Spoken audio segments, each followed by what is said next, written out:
बहुत दौर की कुछ जगह जहां पहाड़ों की छांव में पनिक लहराते थे और दरख्तों की गहराइयों में ख्वाबों की बातें होती थीं, एक छोटा सा गांव था।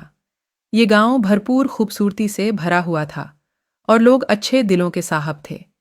एक दिन गांव के कुछ बच्चे, जिनमें एक लड़का था जिसका नाम अली था, जंगल की तरफ निकले ताकि वो नए दिन की खूबसूरती देख सकें।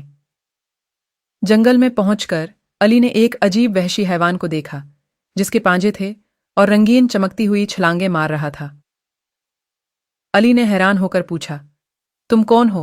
वहशी हैवान मुस्कुराकर बोला, मैं एक जादुई हाथी हूं और मेरे पांजे जो हैं वो मुझे अच्छी कुदरत देते हैं।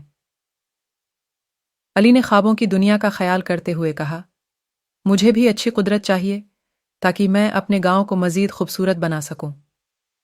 जादुई हाथी ने मुस्कुराकर कहा, तुम्हें एक ख्वाब दिखाऊंगा जो तुम्हें अच्छी कुदरत फराहम करेगा। इसके बाद जादुई हाथी ने एक ख्वाब दिखाया जिसमें अली ने अपने गांव को खूबसूरत और खुशियों भरा देखा। जादुई हाथी ने कहा, यह कुदरत तुम्हें सिर्फ ख्वाबों में ही नहीं बल्कि अमल में भी खूबसूरती फराहम करती है। अब तुम्हारे होश उठाओ और अपने गांव को ख्वाबों की तरह खूबसूरत बनाओ। अली ने जादुई हाथी का शुक्रिया अदा किया और वापस गांव की तरफ रुख किया। इसने गांव वालों को अपने देखे ख्वाब का बयान किया और सबको ये कहा कि हमें मिलकर अपने गांव को खूबसूरत बनाना है।